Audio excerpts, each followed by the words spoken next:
Hello, welcome and an excellent evening. Tonight we again have a bunch of 1541 Commodore floppy disk drives, and I initially wanted to make a video out of this because I got this drive here on the right and it was working somewhat but had some issues. And then I couldn't figure out what was wrong with that. So it got some spare parts and started working. And I had this drive over here, which is one of the Mitsumi ones with a dead read-write head. And it suddenly had something in common with this one here, which had a good read-write head. But what that was a mystery to me in the beginning, and then after I repaired this one and tried out something with this one, suddenly it came to me what the issue with this drive was all along, and it wasn't really the drive's fault, nor was it the mechanism's fault, but the way this very much modded piece was put together. Because as you can see, there's a little OLED display here, there's a little encoder wheel with clickiness here, and we'll have a look inside of it and also inside of this, because this is a 1541C, as it's often called, with the very short mainboard with the hybrid IC and the neutronics mechanism. So yeah, I will give you one spoiler, and those of you who know their way around the 1541C will probably already know it, but I won't spoil the fun for the rest of you and for me, so to speak. But the thing was, the drive mechanisms are interchangeable. That's what everybody knows. You can plug them in, vice versa. There are some jumper links that you're supposed to set on the PCB, but usually no one does that, and even Commodore didn't do that, so it doesn't seem to matter one way or another. So I received this drive not as it is right now because it was not working properly. The inner tracks didn't work well, and it had some other issues with reading and writing. But not always. It was very weird, very hard to replicate, and it seemed that the errors were moving together with the mechanism. When I put the mechanism in another drive that I had, same thing happened. But the read-write had measured totally fine, even though it was the neutronics. It was this neutronics drive, to be exact. This is the mechanism that was in this drive originally when I got it, with the presumed defect.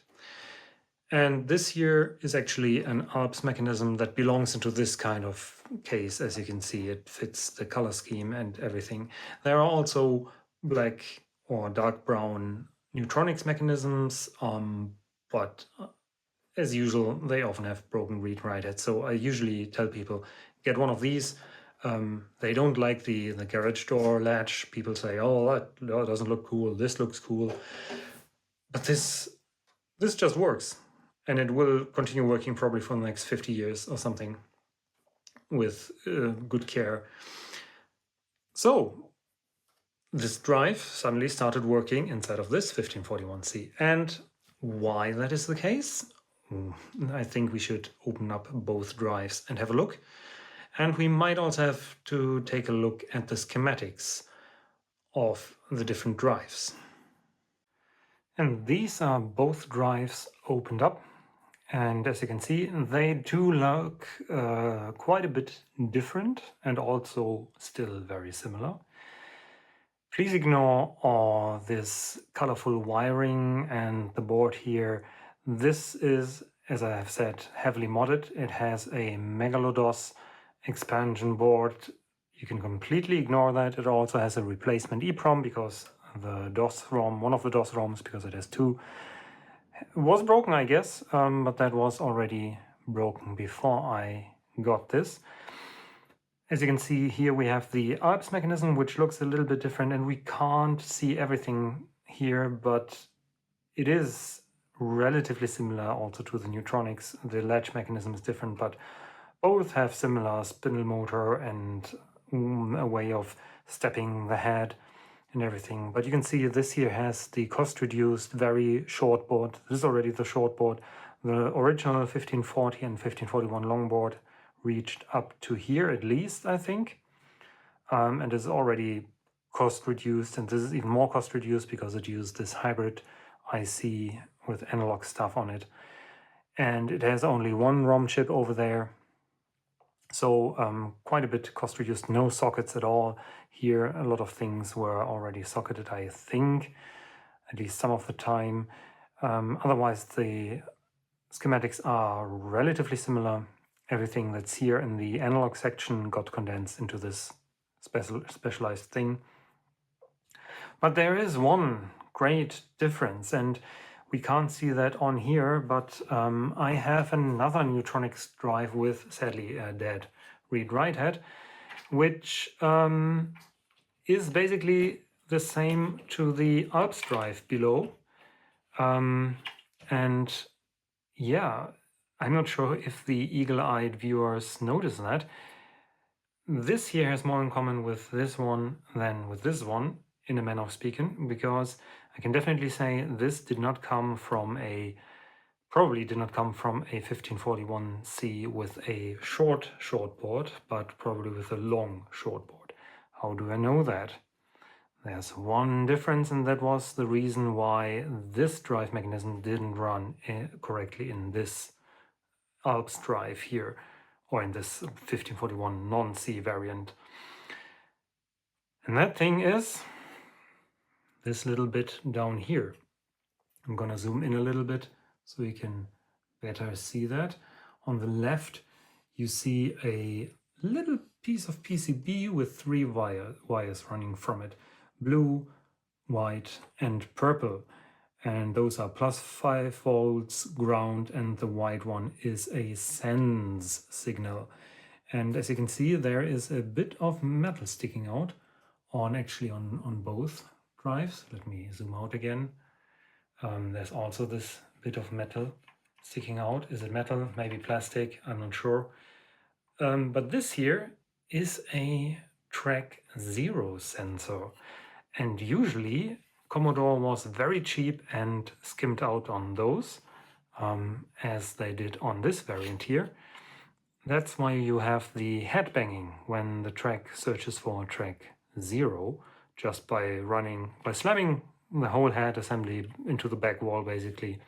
Very brute force method. And they were aligned and manufactured in such a way that this would work, more or less, very fine. On this drive, that is not the case. This drive actually seems to need and require that track 0 sensor. And there's a important difference between the short board, which is the 251-854, I think that's probably the assembly number, and this one here, where I currently can't read the assembly number. In that these three signals that come up here on this connector P3, it's called here, I think. And I think on this one it's probably P6. Oh no, it's also it's P6, I think. Either way, on this large connector, they are actually all tied to +5 or ground. And they don't go to the via, because one of the vias has a connection to this sense pin, but it's, I think, not even existing on this one here. You can probably run a wire to the via chip. Those are the two vias, and make that modification. But then you also need a ROM that supports the track 0 sensor, and this version here probably doesn't. The one on here does, but you would have to split it because this is a larger ROM, and here you have two smaller ROMs. So that's definitely a difference that you have to watch out for. I do have another of these drives with the track 0 sensor. It also has a dead read-write head, of course. but for some reason it does work with the that read head hack, where we use a balloon to use only one half of the coil for reading and writing. And it does work with the short longboard. I'm not sure why. Maybe because the alignment is just so lucky that it does work, but I'm pretty positive that there's also not the connection for the track 0 sensor. But we can take a look at that drive as well and beep it out. We should beep out the connections on these as well. The signal does run through two TTL buffers, two inverters or something, I think, but we can look that up in the schematics. But I think here it should just be grounded or something, or not connected even, I don't know. Yeah, but funny enough that there is such a difference. And yeah, this is only the second drive that I see with a track 0 sensor fitted. And usually you only see that in the 1541C from what I know. It's definitely I think I don't own a regular 1541 with a track 0 sensor. Okay, let's crack out the last drive and then start beeping out the signals. Now we have three 1541s open here, and it's quite a huge mass of drives, so to speak. And you can see that the left one here is also a 1541C that I got as is, and it is one with a broken read-write head. Currently the read-write head is connected, but it requires the balloon mod or hack to function properly. But it is also one with the track 0 sensor, as you can see here.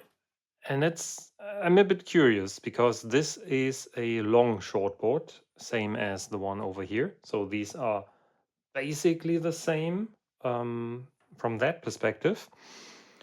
But I think the three cables for the sensor are not connected. And we can check that with the multimeter in continuity mode. It's my old one here, and it should work fine. And the pins that we're looking for are 4, 5, and 6 on P3 on this board and P6 on that board here. Those are the purple, white, and blue wire. Purple should go through a resistor to plus 5 volt, roughly 150 ohm resistor.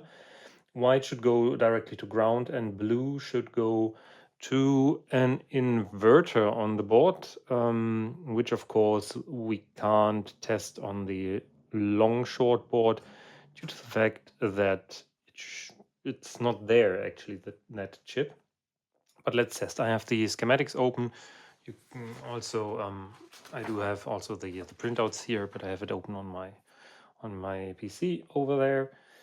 That is out of shot. So if I count here, 1, 2, 3, 4, this is pin 4. It should go to 5 volts, which I can pick off any 74 series chip, and you see 150 ohms. So that is indeed connected to plus 5.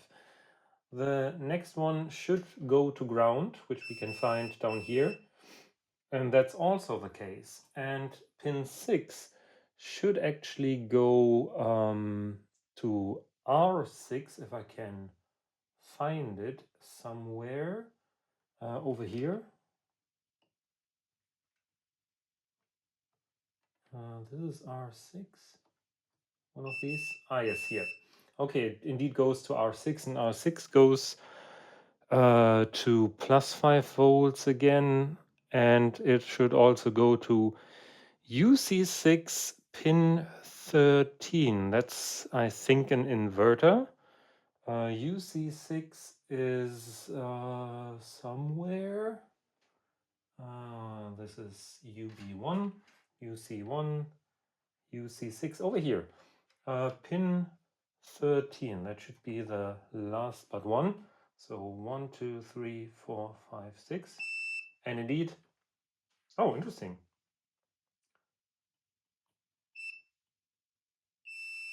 It Goes directly there, it seems. Yeah, okay, that makes sense. Okay, it goes into the inverter, and that's where all the magic happens, so to speak. Let's check on the other 1541C. Let's go to 1, 2, 3, 4, pin 4. That should go to plus 5 volts. So I pick any old TTL chip here, like this one, and go to its VCC pin, and there's nothing there. Let's check if it goes to ground. Also nothing. Check on a different chip. No. Pin 5 should go to ground. Nothing at all. And pin 6 I can't really test because that particular inverter is not here on this board.